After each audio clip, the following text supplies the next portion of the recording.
عظیم صفات سمیع سمات کریم ارشاد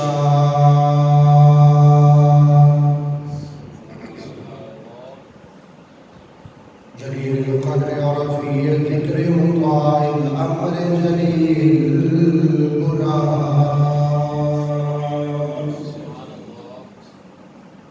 فخیم الاسم عزیز العلم وسیع العلم كثير الغفران جميل الثناء جزيل العطاء مجيب الدعاء عظيم الإحسان سريع الحساب شديد العقاب يمين العذاب عزيز السلطان ونشهد أن لا إله إلا الله وحده لا شريك له لا مثال له ولا نظير له ولا ند له ولا زمن له ونشهد أن سيدنا ومولانا وسندنا وشفيعنا محمد عبده ورسوله أما بعد فأعوذ بالله من الشيطان الرجيم بسم الله الرحمن الرحيم قل بفضل الله وبرحمته فبذلك فليفرحوا هو خير مما يجمعون آمنت بالله صدق الله العظيم وصدق رسوله النبي الكريم الأمين ونحن على ذلك من الشاهدين والشاكرين الحمد لله رب العالمين رب اشرح لي صدري ويسر لي أمري واحلل عقدة من لساني يفقهوا قولي الصلاة والسلام عليك يا سيدي يا رسول الله وعلى آلك وأصحابك يا سيدي يا حبيب الله الصلاة والسلام عليك يا سيدي يا نبي الله وعلى آلك وأصحابك يا سيدي يا رسول الله لحد میں روشنی کے ماں سے سارا ملایا لحد میں روشنی کے ماں سے سارا ملایا میں اپنے دل کے اندر آیت قرآن لایا میں اپنے دل کے اندر آیت قرآن لایا خدا محشر میں پوچھے گا کہ کیا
جو خالق کائنات بھی ہے، مالک شخصیات بھی، حضور نبی کرم نور مجسم شفیع معلم احمد مصطفیٰ جناب محمد مصطفیٰ صلی اللہ علیہ وسلم کی بارگاہ اقدس میں عقیدتوں، محبتوں، الفتوں کے گلدستے پیش کرنے کے بعد رب العزت کی پاک بارگاہ میں دعا ہے اللہ جل وعلا جو احباب بچے بوڑھے جوان مسلم مسجد میں آ چکے ہیں، رب العالمین تمام کو دارین کی سعادتوں سے مالا مال فرمائے، اور جو مسلمان ابھی بھی مسجد کے احاطے سے دور ہیں، رب العالمین ان کو بھی جلدی جلدی مسجد کا رخ کرتے ہوئے دارین کی سعادتوں کو سمیٹنے کے لیے بابرکت گھڑیاں اللہ کے گھر میں گزارنے کی توفیق عطا فرمائے۔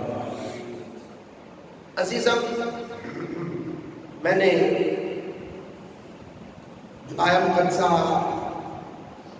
خطبے میں تلاوت کرنے کا شرف حاصل کیا ہے، سورہ یونس کی آیہ مقدسہ کا نمبر ہے 58، 11 پارے میں موجود ہے۔ رب العالمین نے ایک ارشاد فرمایا ہے اپنا حکم اور مسلمان کی عقیدت کو دیکھنے کا ایک معیار مقرر کیا ہے۔ توجہ، تاکہ ہم سب کو اس بات کا شعور ملے، ہم سب کو اس بات کا علم ہو کہ رب العالمین نے اپنے پیارے محبوب صلی اللہ علیہ وسلم کی امت کے لیے کتنی خوشی اور کتنی فرحت اور کتنا رب العالمین عظیم الشان دن جو ایک نعمت، ایک فضل کی شکل میں حضور صلی اللہ علیہ وسلم کی ذات بابرکات کے اعتبار سے مسلمانوں کو عطا فرمایا۔ رب العالمین نے قرآن مجید فرقان حمید میں یہ ارشاد فرمایا ہے، قل محبوب فرما دیجیے بفضل اللہ وبرحمتہ، اور اس کی رحمت، فبذلک فلیفرحوا، جب ملے تو خوشی کیجیے، ہوا خیر مما یجمعون، یہ بہتر ہے تمہاری دولت جمع کرنے سے، یہ بہتر ہے۔ اس اعتبار سے آپ کے سامنے جو میں نے گفتگو ترتیب دی ہوئی ہے، بڑی توجہ طلب بات ہے، ایمان فروغ بھی ہے اور عقائد کے متعلق بھی ہے، اور سچ پوچھے تو قرآن کی اصل روح ہے۔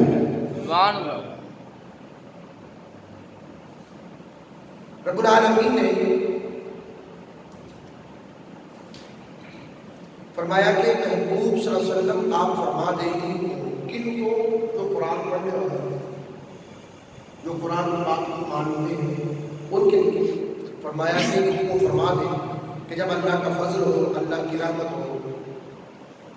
میں ابتدا آپ کے سامنے، چونکہ ہمارے بزرگ کہا کرتے تھے، میرے استاد کہا کرتے تھے کہ بیٹا جب مسجد میں آنے والے اول لوگ جو اول آتے ہیں پہلے، وہ لوگ باقی تمام لوگوں سے افضل ہوتے ہیں، اس لیے بھی حدیث مبارکہ کی روح سے کہ فرشتے مسجد کے دروازے پر کھڑے ہو جاتے ہیں، جو سب سے پہلے آتا ہے اس کو اتنا ثواب، دوسرے نمبر پہ آتا ہے اس کو اتنا ثواب، جو تیسرے نمبر پہ آتا ہے اس کو اتنا ثواب، باقی جو سب آتے ہیں ان صرف ہاتھ سے لگا لیتے ہیں کہ یہ بندہ مسجد میں جمع کے پر آیا ہے۔ تو میں کتنی ہی سعادت سمجھتا ہوں بندے کے لیے مسلمان کی، تو بندہ پہلے آیا ٹھیک ہے، اس کو ثواب دوسرے نمبر پہ آیا اس کو دوسرا انعام ملتا ہے، تیسرے نمبر پہ اس کو تیسرا انعام ملتا ہے، جو دستور کائنات ہے۔ لیکن سونے کی سیاہی اور چاندی کا قلم سے جس کا نام لکھ دیا گیا فرشتوں کی فہرست میں اور فرشتوں کی نگہداشت میں اور فرشتوں کی جو ہے وہ نگرانی میں کہ یہ بندہ ہے، میرے خیال سے اللہ کی بارگاہ میں اس کا نام ذکر کرتے رہے یہی کافی ہے، ٹھیک ہے۔ اور اس سے بڑھ کر اگر کوئی بندہ زیادہ ثواب لینے کے لیے مسجد میں پہلے آ گیا تو اس کو ثواب عطا کرتا ہے، کیوں نہیں عطا کرتا۔ میں آپ کے سامنے پہلے حدیث مبارکہ سے پہلے اور قرآن کی آیت کا مفہوم ذکر کیا ہے، اس کی تفصیل اینڈ میں ذکر کریں گے، جو توجہ طلب بات ہے وہ ذکر کریں گے۔ آج سوال اٹھ رہے ہیں اور استاد مجھے فرمایا کرتے تھے جو ابتدار لوگ بیٹھے ہیں نا ان کو سمجھ آنی چاہیے. بعد میں آنے والے آج کی بات سنتے ہیں آج ہی سے بھی آج سنتے ہیں ان کو سمجھ آئے نہ آئے یہ ہمارا میٹر نہیں ہوتا. جو ابتدار بیٹھے ہوں ان کو سمجھ آنا چاہیے. لوگ کہتے ہیں صحابہ نے میلاد نہیں منایا تم کیوں مناتے ہو. لوگ کہتے ہیں کہ تم جھنڈیاں لگاتے ہو کیوں لگاتے ہو, لائٹنگ کرتے ہو کیوں کرتے ہو. یہ تب نہیں تھا.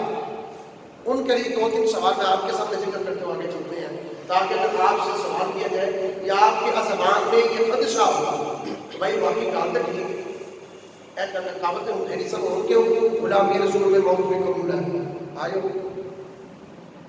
غلامی رسول میں موت بھی قبول ہے. گھوڑے عشق مصطفیٰ کی زندگی قبول ہے. نعرہ تکبیر نعرہ رسالت نعرہ تحقیق نعرہ یہ کیا ہوا ہے. یہ پہلے موجود نہیں تھا. اب کیا ہے اب کیوں ہے. پہلے نہیں تھا اب کیوں ہے. ان کے لیے جواب ہے جو پہلے نہیں تھا اب ہے. تو میں یہ کہتا ہوں مسجد کے مینار پہلے نہیں تھے اب کیوں ہے.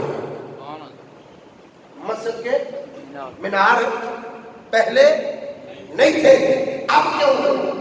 مسجد کے محراب پہلے نہیں تھے اب کیوں ہے.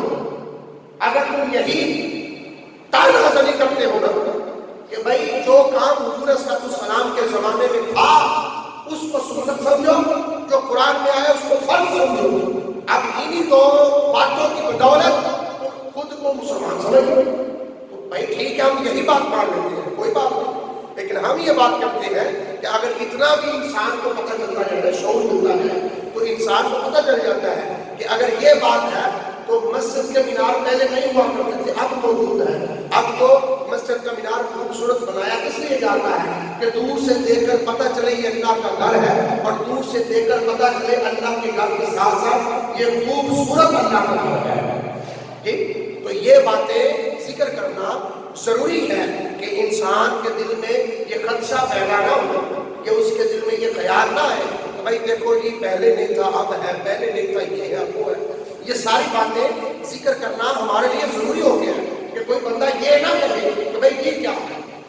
اس لیے اس کے متعلق بہت ساری ایسی روایات موجود ہیں کہ اگر اس کو مثال کے طور پر ایگزامپل کے طور پر بھی ذکر کیا جائے تو بآسانی انسان سمجھ سکتا ہے. تو اسی طرح جمعہ مبارک کی دوسری جو اذان ہے وہ پہلے نہیں پڑھی جاتی تھی. حضرت سیدنا عثمان غنی رضی اللہ عنہ نے شروع فرمائی. 30 سپاروں کا جو نسخہ ہے 30 سپارے ترتیب دینا پہلے نہیں تھا. جامع القرآن کامل حیاء والایمان سیدنا عثمان بن عفان نے جمع فرمایا. تو حضور صلی اللہ علیہ وسلم کے دور میں تو نہیں تھا. نبی صلی اللہ علیہ وسلم کے جلیل القدر صحابی عثمان غنی نے یہ مکمل فرمایا. آپ نے ترتیب دیا. اب اسی قرآن کے مختلف جو پہلو ہیں وہ عثمان غنی رضی اللہ تعالیٰ عنہ نے ترتیب دیے. حجاج بن یوسف ظالم بادشاہ ہوا. اس سے پہلے قرآن کے اعراب نہیں تھے. قرآن کے اعراب زبر زیر پیش شدے مدے نہیں تھے. انہوں نے اعراب اس نے اعراب حالانکہ ظالم بادشاہ. تو قرآن حضور صلی اللہ علیہ وسلم کے دور حاضر موجودہ جو قرآن مجید نازل ہوا جو لکھا گیا جو ترتیب دیا گیا اس وقت جو قرآن مجید موجود تھا وہ اعراب کے بغیر تھا. اگر یہی باتیں ہیں کہ میراث شریف کے اوپر یہ باتیں ہیں بھائی دیکھو جھنڈیاں کہاں لکھی ہوئی ہیں اور یہ اور صحابہ نے نہیں بنایا. قسم بخدا میں 2-3 محاوروں میں بات ذکر کر چکا ہوں کہ صحابہ نے ہم سے بہتر محفل بنائی ہوئی ہے. ہم سے کئی گنا بہتر بنائی ہوئی. ہمارے دلوں میں پتہ نہیں کیا ہوتا ہے ذہنوں میں کیا ہوتا ہے اور ہم نعرے لگا رہے ہوتے ہیں کوشش یہ کر رہے ہوتے ہیں کہ ہم خود کو غلامی رسول کا جو ہے پٹا گلے میں ڈال کر ظاہر کرنے کے لیے غلامی رسول میں جی رہا ہوں. کہ وہ جن کو اللہ کہے کہ یہ غلامان رسول ہے وہ صحابہ ہے کہ جنہوں نے مل بیٹھ کر بھی حضور صلی اللہ علیہ وسلم کا ذکر کرنا چاہا اور کرتے کرتے جب سرکار کی آمد ہوتی میرے آقا پوچھتے میرے صحابہ کیا کر رہے تھے. عرض کی یا رسول اللہ کچھ نہیں بس بیٹھے تھے. اور میں نہیں بتاؤ کیا عمل کر رہے تھے. عرض کی یا رسول اللہ آپ کی ولادت کا تذکرہ چھیڑ کے بیٹھے تھے. سبحان اللہ. آپ کی ولادت کا ذکر کر رہے تھے. نبی صلی اللہ علیہ وسلم نے ارشاد فرمایا صاحب یہ بات ہے تو سنو اللہ کی رحمت ان پر لازم ہو گئی. سبحان اللہ. یعنی صحابہ اکرام علیہ رضوان کی باتیں نہ کرو ان کی تو کیا بات ہے. انہوں نے 1000 لاکھ کروڑ گنا ہم سے زیادہ اچھا میلاد بنایا ہے.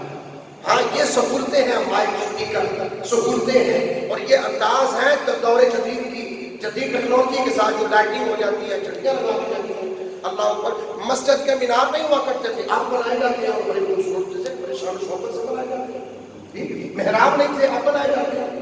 دوسری اذان جمعے کی نہیں تھی، اب دی جاتی ہے۔ کیوں؟ لوگ آ جائے کریں۔ یہ گھنٹے آدھے گھنٹے کی تقریر کا دورانیہ پہلے نہیں تھا، اب دیا جاتا ہے۔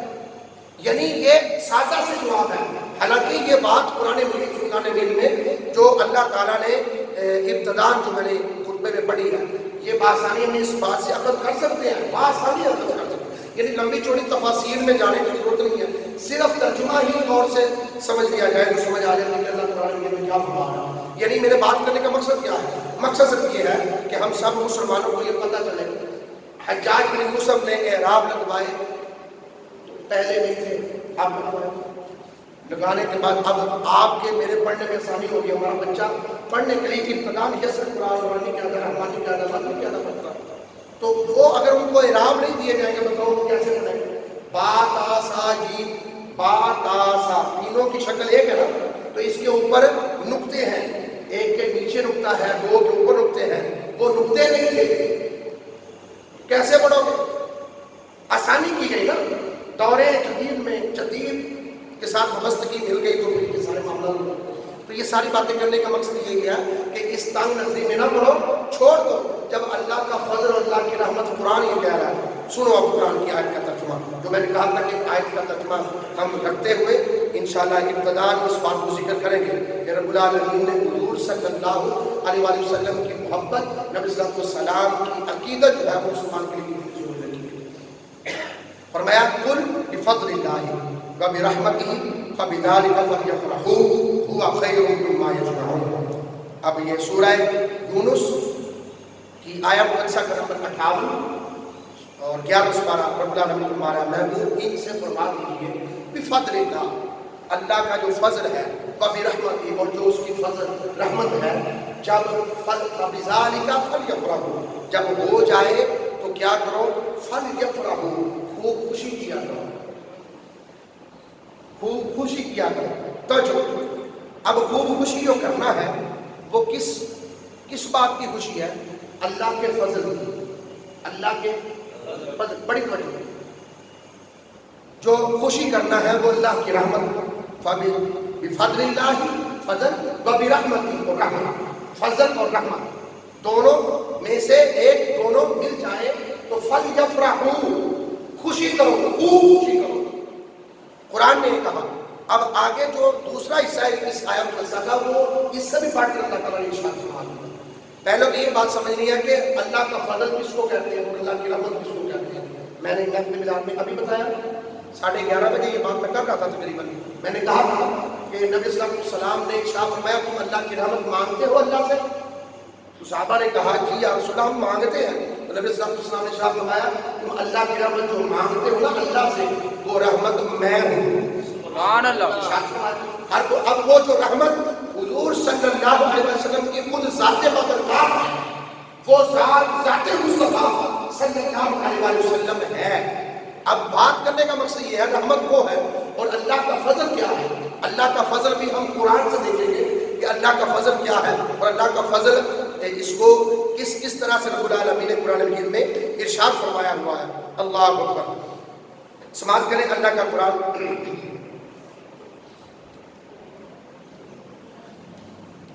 وَأَنزَلَ اللَّهُ عَلَيْكَ الْكِتَابَ وَالْحِكْمَةَ وَعَلَّمَكَ مَا لَمْ تَكُنْ تَعْلَمْ وَكَانَ فَضْلُ اللَّهِ عَلَيْكَ عَظِيمًا۔ رب العالمین نے ارشاد فرمایا اللہ نے تم پر کتاب حکمت اتاری اور تمہیں سکھایا وہ جو پہلے سے علم نہیں تھا۔ وَكَانَ فَضْلُ اللَّهِ عَلَيْكَ عَظِيمًا۔ سنو یہ اللہ کا تم پر بڑا فضل ہے اور فضل عظیم ہے۔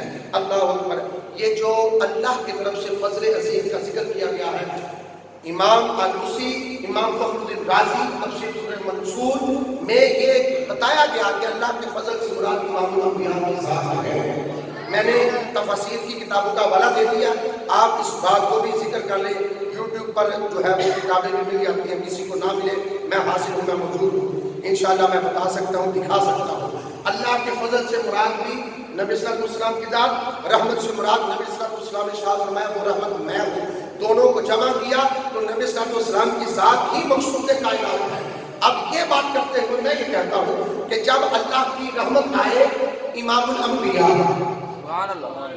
نبی اللہ کا فضل بن کر آئے لَاتَّبَعْتُمُ الشَّيْطَانَ إِلَّا قَلِيلًا، اور اس سے پہلے کہ تم شیطان کی پیروی کرتے تھے، کہ جب اللہ کا فضل ہوا اور اللہ کے فضل کے بعد شیطان کی پیروی چھوڑ دی، بتوں کی پوجا چھوڑ دی، ستاروں کی پوجا چھوڑ دی، بتوں کو پوجنا چھوڑ دیا، بتوں سے مانگنا چھوڑ دیا اور ستاروں کی پوجا چھوڑ دی اور اللہ کو اللہ ماننا شروع کر دیا، اور اسی طرح مختلف خداؤں کو چھوڑ کر ایک خدا کی بارگاہ میں آ گئی، اور اسی طرح سورج کو پوجنا چھوڑ دیا، چاند کو پوجنا چھوڑ دیا۔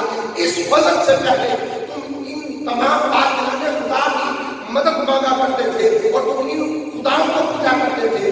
اللہ قرآن میں کہتا ہے لَاتَّبَعْتُمُ الشَّيْطَانَ إِلَّا قَلِيلًا، کہ اس فضل سے پہلے تم شیطان کی پیروی کیا کرتے تھے۔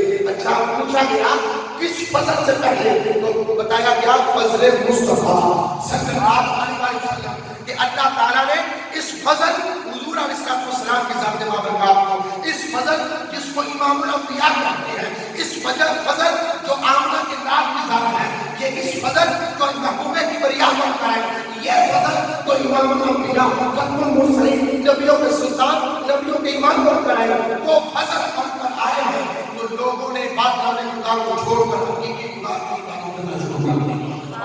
صاحبو یہ بات ہے کہ رب العالمین نے ارشاد فرمایا قل بفضل اللہ وبرحمتہ فبذلک فلیفرحوا ھوا خیر مما یجمعون، لوگوں اگر تم پر اللہ کا فضل ہو اور اللہ کی رحمت ہو اور اللہ کا کرم ہو، یہ کہ تمہیں بیٹا دیا جائے، یہ کہ تمہیں بیٹی دی جائے، یہ کہ تمہیں عمرہ کروایا جائے، یہ کہ تمہیں حج کروایا جائے، یہ کہ تیرا کاروبار وسیع ہو جائے، یہ کہ تمہیں مزید اللہ کی نعمتیں مل جائیں، اللہ کی رحمتیں مل جائیں، اللہ کا فضل مل جائے، لیکن میں یہ کہوں گا رحمتیں ایک طرف، فضل ایک طرف، نعمتیں ایک طرف، اللہ کی محبتیں ایک طرف، اللہ کا کرم ایک طرف، یہ ساری باتیں نعمت کے طور سے ہی سچی، لیکن تمام نعمتوں سے بڑھ کر امام الانبیاء کے ساتھ سب سے بڑی نعمت ہے اللہ کے پیارے محبوب صلی اللہ علیہ وسلم کی ذات، تمام فضلوں سے بڑھ کر سب سے اللہ کا بڑا فضل بن کر آئے، اللہ کی سب سے بڑی رحمت بن کر آئے۔ اس کا مطلب یہ بنتا ہے رحمت بھی وہی ہے، فضل بھی وہی ہے،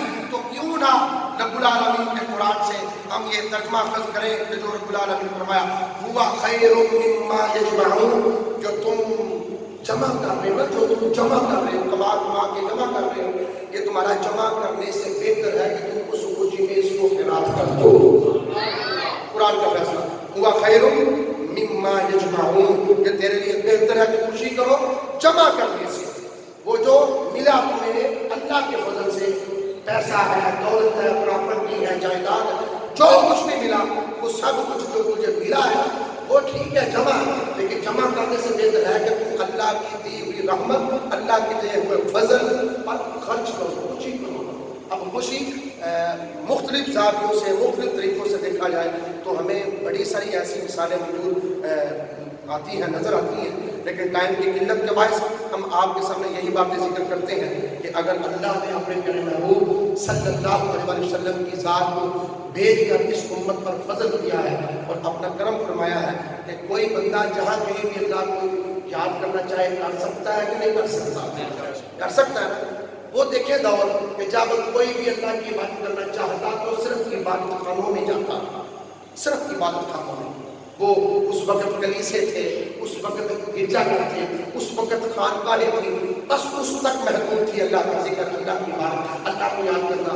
نبی صلی اللہ علیہ وسلم تشریف لائے ہیں، قدم میرے آقا نے یہاں زمین پر رکھے ہیں، رب العالمین کا حکم ہو گیا اب جہاں کوئی بھی مجھے یاد کرے گا میں اس کی یاد کو سبحان اللہ، یعنی یہ اللہ کا فضل ہے، یہ اللہ کی رحمت ہے۔ نبی صلی اللہ علیہ وسلم تشریف لائے، نبی صلی اللہ علیہ وسلم کے آنے سے ظلمت دور ہو گئی، نور کے اجالے آ گئے، رحمت ہو گئی، اللہ کا فضل ہو گیا، قوانین ترتیب دیے گئے نبی صلی اللہ علیہ وسلم کے آنے سے۔ میں نے ایک محفل میں آپ نے یہ کہا تھا نا کہ دنیا کائنات کے اندر سب سے پہلے جس انسان نے حقوق العباد کو فروغ دیا، حقوق العباد کو ترتیب دیا ہے، وہ پہلے نمبر پر امام الانبیاء کی ذات ہے۔ جاؤ دیکھو تاریخ کو، جاؤ دیکھو، بڑے بڑے انگریز بھی آئے جیسے ٹیکنالوجی کے ساتھ وابستہ، انبیاء بھی تشریف لائے، لیکن جس طریقے سے امام الانبیاء صلی اللہ علیہ وسلم نے انسانی حقوق کو فروغ دیا، اس میں اپنے مسلمان بھی شامل ہیں اور غیر بھی، یعنی اقلیت بھی شامل ہے،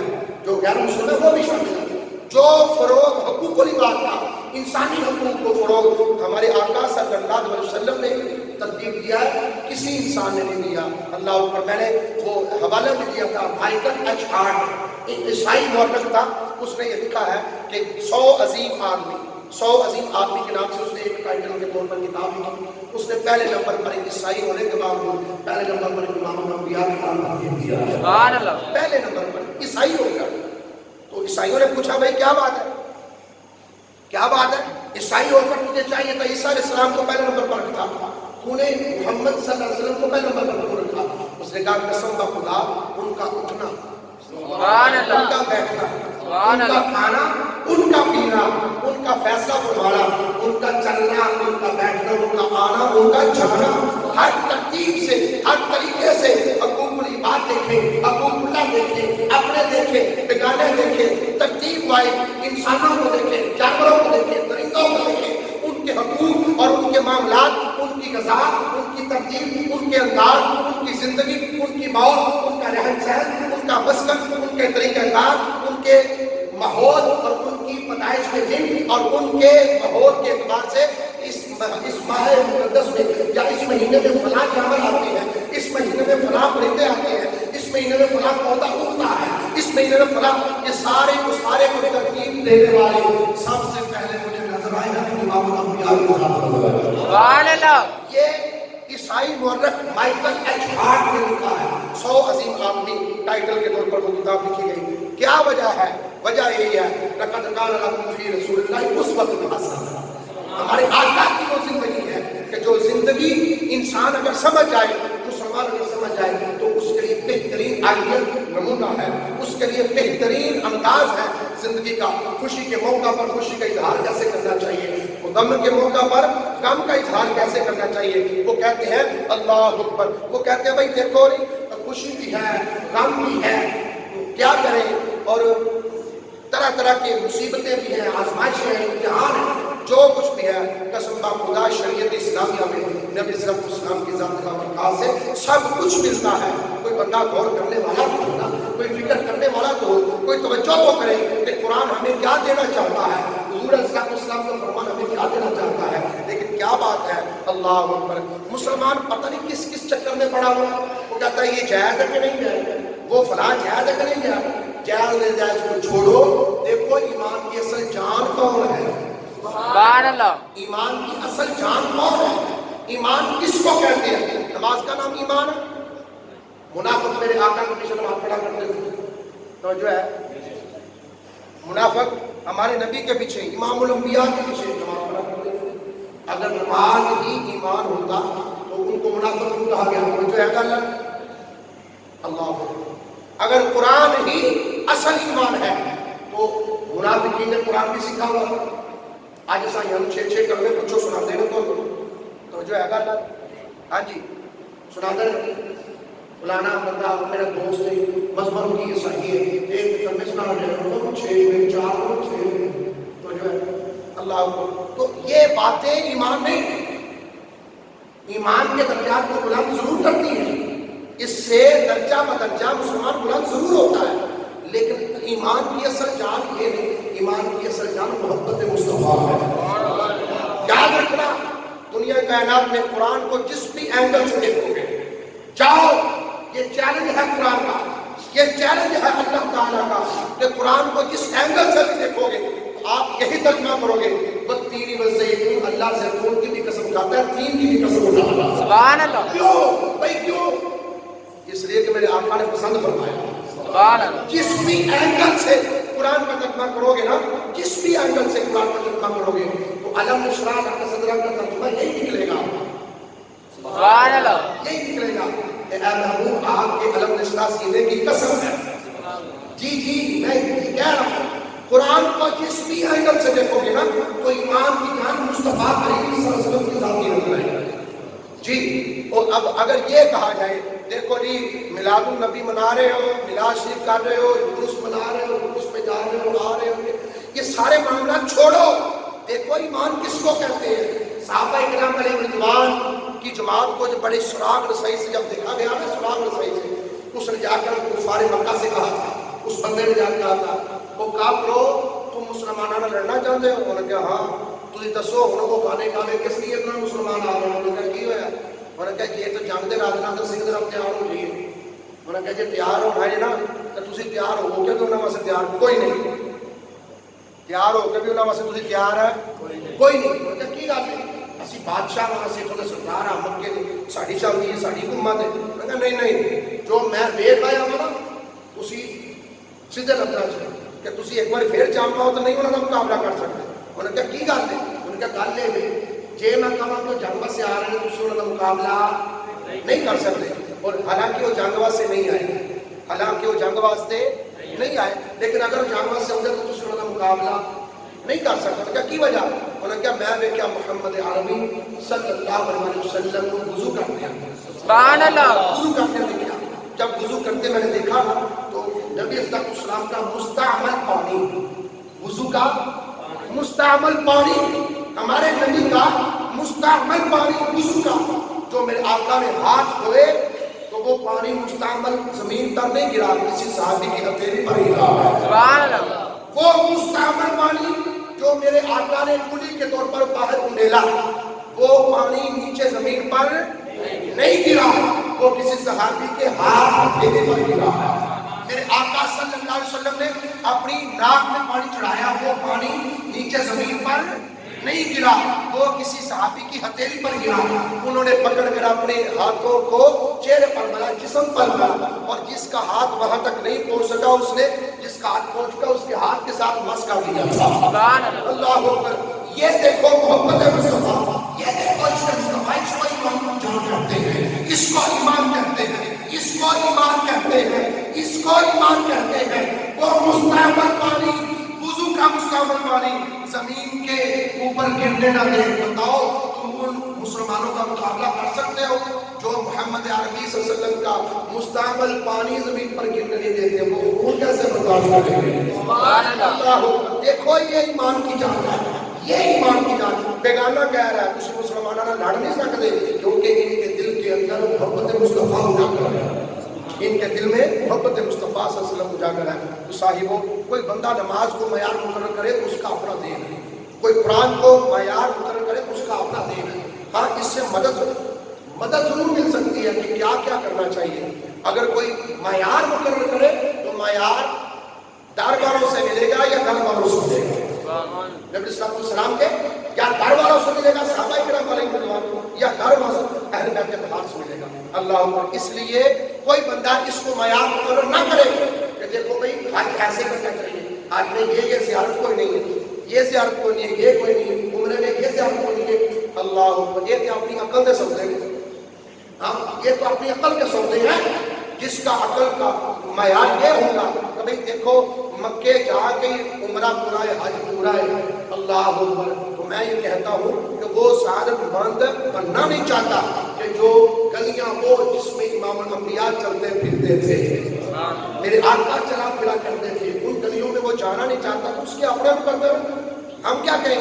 ہم تو یہ کہتے ہیں کہ تم نے یہ سوال کیا ہم سے کہ دیکھو جتنا نواز شریف نہیں منائی جاتی تھا صحابہ کی دور حاضر میں، تو ہم کہتے ہیں پھر مساجد کے مینار بھی نہیں ہوا کرتے تھے بھائی، قرآن پاک کے اعراب بھی نہیں ہوتے تھے، صبر زیریں نہیں ہوتے تھے، تو کیا کرتے ہو؟ صاحبوں ان باتوں کو چھوڑو، اسلام کو باقی بڑے مسائل درپیش ہیں، ہاں جی توحید کو بڑے مسائل درپیش ہیں، قرآن کو بڑے مسائل درپیش ہیں، شریعت اسلامیہ کو بڑے بڑے بین الاقوامی سطح پر مسائل درپیش ہیں۔ تم آپس میں لڑ لڑ کے پتہ نہیں کون سی ناظرین کو جتوانا چاہتے ہو، کہتے ہو بھائی دیکھو بھائی میں جیت گیا اپنا۔ ان باتوں کو چھوڑو، ایک پلیٹ فارم پر کھڑے ہو جاؤ جہاں محبت مصطفیٰ کی خوشبو نظر آتی ہو، وہ دیکھو کہ جہاں اسلام کی محبت نظر آئے، اس پلیٹ فارم پر آ جاؤ۔ نہ دیکھو کوئی اپنے آپ کو یہ کہلواتا ہے، یہ مسلک ہے، یہ باتیں چھوڑو، فرقوں کو چھوڑو، گروہ بننے کی کوشش کرو، اور گروہ بننا اسی صورت میں ہوگا جب قرآن سے بھی تعلق محبت کے طور پر ہوگا، نبی صلی اللہ علیہ وسلم کے ساتھ بھی پیار کا تعلق ہوگا، اور یہ تعلق دونوں جڑ کر عشق مصطفیٰ کو جنم دیں، تب یہ عمل جو ہے وہ وقوع پذیر ہوگا۔ اللہ کی حضور دعا ہے رب العالمین ہم سب کو غور کرنے کی فکر کرنے کی توفیق عطا فرمائے۔ رب العالمین ہم سب کو ایمان کی اصل حلاوت سے محفوظ اصل حلاوت ہمیں عطا فرمائے اور ہم سب کو شیطنت سے محفوظ فرما کر حضور صلی اللہ علیہ وسلم کا غلام بننے کی توفیق عطا فرمائے۔ آمین۔ باپ